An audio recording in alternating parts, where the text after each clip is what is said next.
What if I told you that behind one of the most feared gangsters in American history stood a woman who was even more ruthless, more intelligent, and more powerful than he was? A woman who built an empire when women weren't even allowed to have bank accounts. A woman who controlled Harlem's underworld while raising a family and outsmarting the Italian mob. This is the story of Stephanie St. Clair, the woman they called Madam Queen, and how she didn't just influence Bumpy Johnson's rise to power, she engineered it. This is a story Hollywood got wrong, history tried to forget, and one that reveals the true power structure of Harlem's golden age. Buckle up, because the real story is far more fascinating than the legend. Before Bumpy Johnson became a household name, before the movies and the mythology, Harlem belonged to someone else entirely. Her name was Stephanie St. Clair, and by the time Bumpy arrived in Harlem in 1919, she was already building what would become a criminal empire worth millions. Born in Martinique around 1897, Stephanie arrived in America with nothing but ambition and a sharp mind that could calculate odds faster than most men could count cards. She didn't speak perfect English. She had no connections. She was a black woman in an era when that meant she faced discrimination from every possible angle. But Stephanie had something most people didn't. She understood that the American dream was a numbers game, and she was about to create her own. In the early 1920s, Stephanie started running numbers in Harlem. Now, if you're not familiar with the numbers racket, let me explain. It was basically an illegal lottery where people would bet small amounts, sometimes just pennies, on three-digit numbers. The winning number was typically determined by something public and seemingly random, like the last three digits of the total amount bet at a racetrack that day. Why was this so popular? Because in Harlem, in the 1920s and 30s, black Americans were shut out of almost every legitimate path to wealth. Banks wouldn't serve them. Businesses wouldn't hire them. The numbers game gave ordinary people hope, a chance, however slim, to change their circumstances. And Stephanie St. Clair turned that hope into gold. Unlike other operators who ran small, disorganized operations, Stephanie approached the numbers racket like a legitimate business. She kept immaculate records. She paid out winnings reliably, which built trust. She treated her runners well, which built loyalty. And most importantly, she refused to pay protection money to corrupt police officers, which built her reputation as someone who couldn't be intimidated. By 1930, Stephanie St. Clair was running the most successful numbers operation in Harlem. She was making an estimated $200,000 a year. That's roughly $3.6 million in today's money. She owned property. She wore expensive clothes. She drove fancy cars. And she did it all while the Italian mob families were just beginning to look uptown with hungry eyes. But here's what made Stephanie truly revolutionary. She wasn't content just being rich.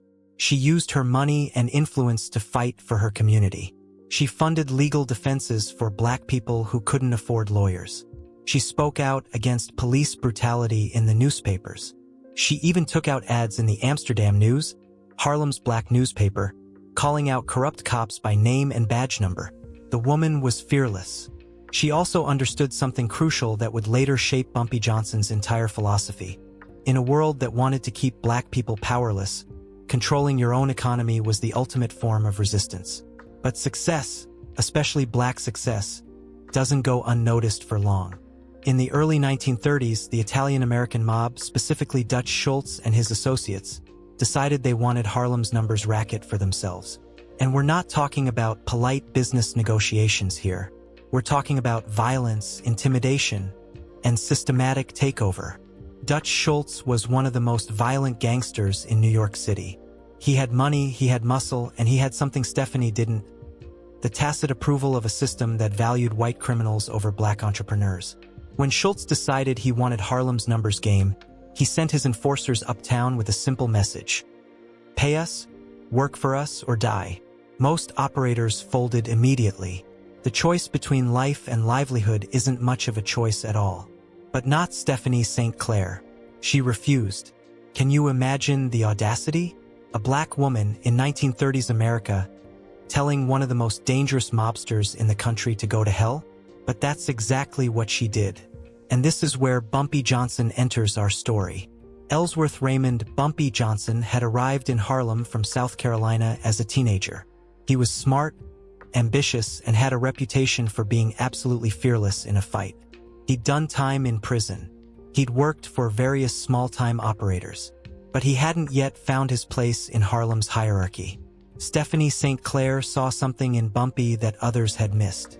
She didn't just see muscle. She saw potential. She saw intelligence. She saw someone who understood the streets but could think strategically. She saw, in essence, a younger version of herself. So she made him an offer. Work for me, protect my operations, and I'll teach you everything I know about running Harlem. Bumpy accepted. What happened next was a masterclass in strategy. While Dutch Schultz's men used brute force, Stephanie and Bumpy used intelligence. They knew the streets better. They knew which cops could be bribed and which couldn't. They knew every back alley, every hideout, every loyal customer. They turned Harlem into a fortress. Stephanie taught Bumpy how to keep books, how to manage money, how to build loyalty rather than just enforce fear. She taught him that respect in Harlem wasn't about being the toughest guy in the room. It was about being the smartest, the most reliable, and the most connected to the community. But she also taught him when to be ruthless.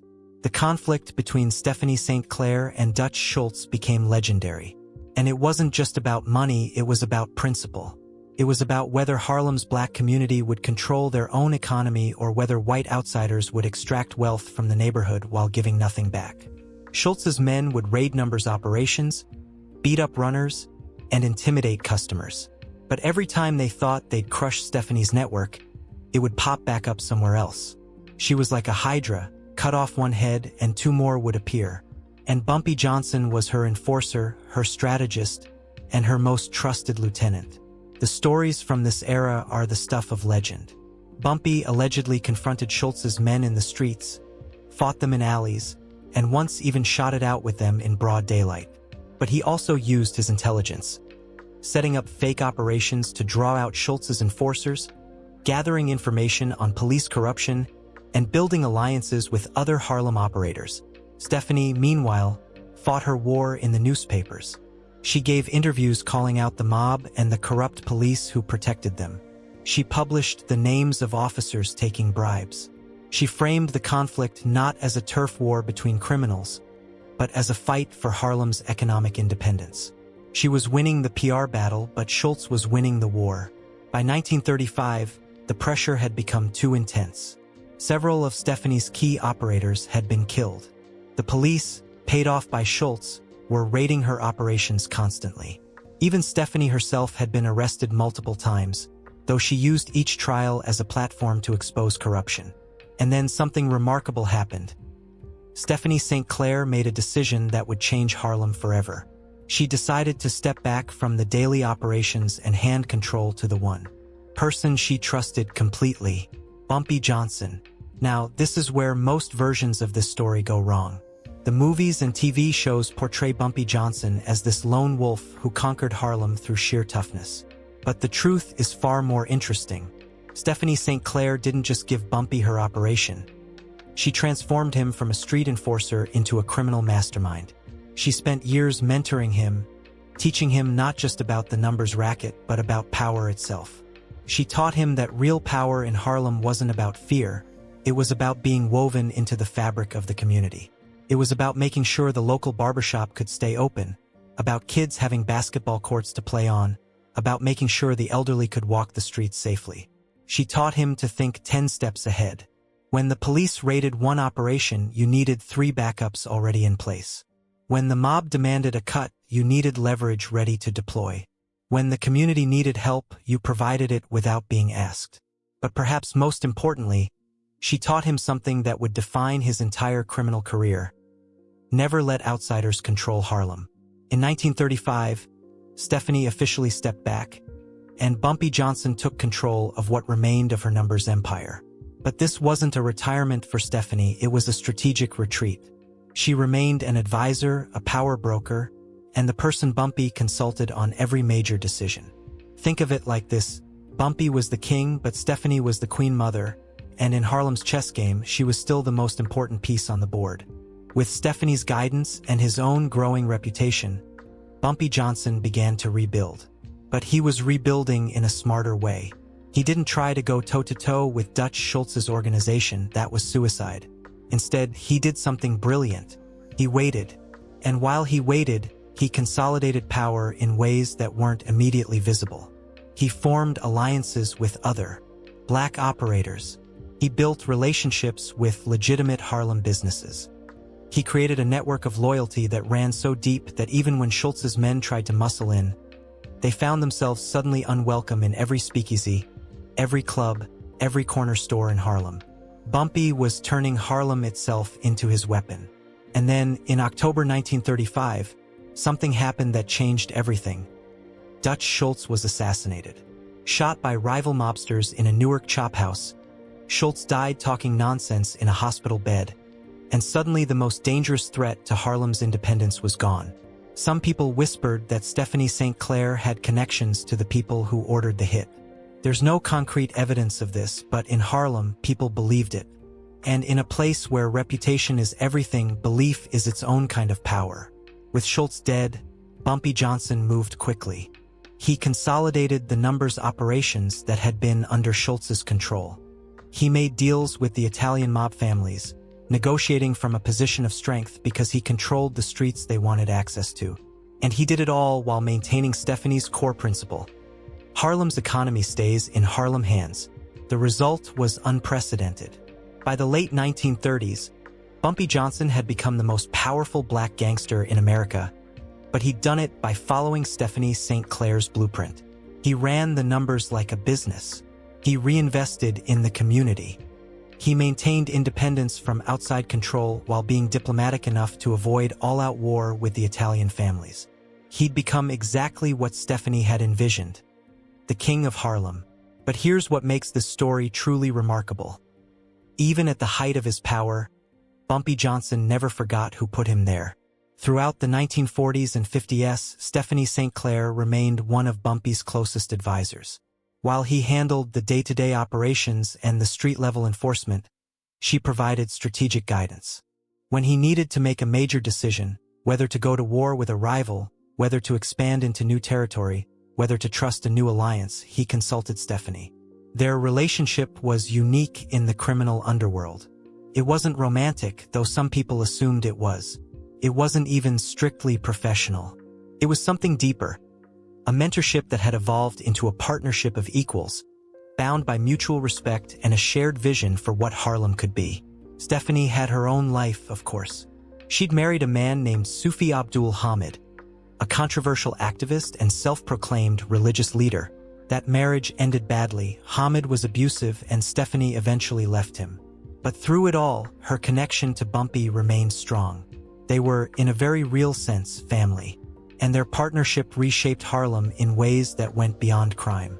The money from the numbers racket funded legitimate businesses. It kept struggling families afloat during the Depression. It provided jobs when legal employment was nearly impossible to find for black workers. Was it illegal? Absolutely. Was it exploitative? Could be. But in a system that provided no legal alternatives, the numbers racket became an informal economic lifeline for an entire community. Stephanie St. Clair eventually did retire for real. By the late 1950s, she'd stepped away from the criminal world entirely, living comfortably on her investments and properties. She'd survived the mob wars, multiple arrests, and the constant danger of her chosen profession. She died in 1969, largely forgotten by mainstream history but remembered by those who knew the real story of Harlem. Bumpy Johnson continued ruling Harlem until his death in 1968. But he never stopped acknowledging what Stephanie had done for him. People close to him said he'd tell younger gangsters about Madam Queen, about how a woman had built an empire when everyone said it was impossible, about how the smartest person he'd ever met happened to be the person who gave him his first real opportunity. But here's the tragedy. History forgot Stephanie St. Clair. When movies and TV shows tell Bumpy Johnson's story, they either erase her entirely or reduce her to a minor character. They portray Bumpy as a self-made man who conquered Harlem through individual toughness. They miss the entire truth, that behind the King of Harlem stood a queen who built the kingdom. Why did history forget her? The reasons are depressingly predictable. She was black in an era that didn't value black history. She was a woman in fields, crime and power that history typically reserved for men. And she was a criminal, which made her easy to erase from respectable narratives about black excellence. But the people who lived through that era, the people of Harlem who remembered, they knew the truth. They knew that Stephanie St. Clair was the real architect of Harlem's criminal independence. They knew that without her, Bumpy Johnson might have been just another tough guy who died young and forgotten. So what can we learn from Stephanie St. Clair's story? And I don't mean lessons about crime. I mean lessons about power, strategy, and surviving in systems designed to keep you powerless. First, she understood that real power comes from providing value. The numbers racket succeeded because it gave people something they wanted and couldn't get elsewhere. She won loyalty not through fear, but through reliability and fair dealing. Second, she knew when to fight and when to adapt. She fought Dutch Schultz when fighting made sense, but she also knew when to step back and let Bumpy take the lead. That's not weakness, that's strategic thinking. Third, she understood the power of mentorship. By investing in Bumpy Johnson, by teaching him everything she knew, she created a legacy that outlasted her active involvement. The best leaders don't just build empires, they build successors who can sustain and grow what they started. Fourth, she refused to accept the limitations society placed on her. As a black woman in the 1920s, she was supposed to be invisible, powerless, and poor. Instead, she became wealthy, influential, and feared. She didn't ask for permission. She took what she needed and defended it brilliantly. And finally, she never forgot her community. Even while running a criminal enterprise, she used her power and money to fight for Harlem, to expose corruption, to help those who couldn't help themselves. She understood that you can't build lasting power by exploiting the people around you, you build it by becoming indispensable to them. The story of Stephanie St. Clair and Bumpy Johnson is really the story of Harlem itself in the early 20th century. It's a story about what happens when a community is systematically denied legal paths to prosperity and has to create their own. It's a story about resistance and resilience. It's a story about how power actually works, not in fairy tales, but in the real world. And it's a story that's been deliberately erased from history. When we only remember Bumpy Johnson and forget Stephanie St. Clair, we're not just missing historical accuracy, we're missing the most interesting part of the story. We're missing the woman who proved that intelligence and strategy beat brute force every time. We're missing the mentor who turned a street fighter into a king. We're missing the queen. So the next time you hear someone talk about Bumpy Johnson, the legendary King of Harlem, remember this: kings don't appear out of nowhere. Someone has to build the kingdom first. Someone has to teach the king how to rule. Someone has to be smart enough, tough enough, and visionary enough to see potential where others see only problems. That someone was Stephanie St. Clair, Madam Queen, the woman who made Bumpy Johnson the King of Harlem. And now you know the real story. If you enjoyed this deep dive into real history that Hollywood doesn't want to tell you, make sure to like this video and subscribe for more stories about the people who shaped America from the shadows. Drop a comment and let me know, what other forgotten historical figures should I cover next? Remember, history isn't just what's in the textbooks.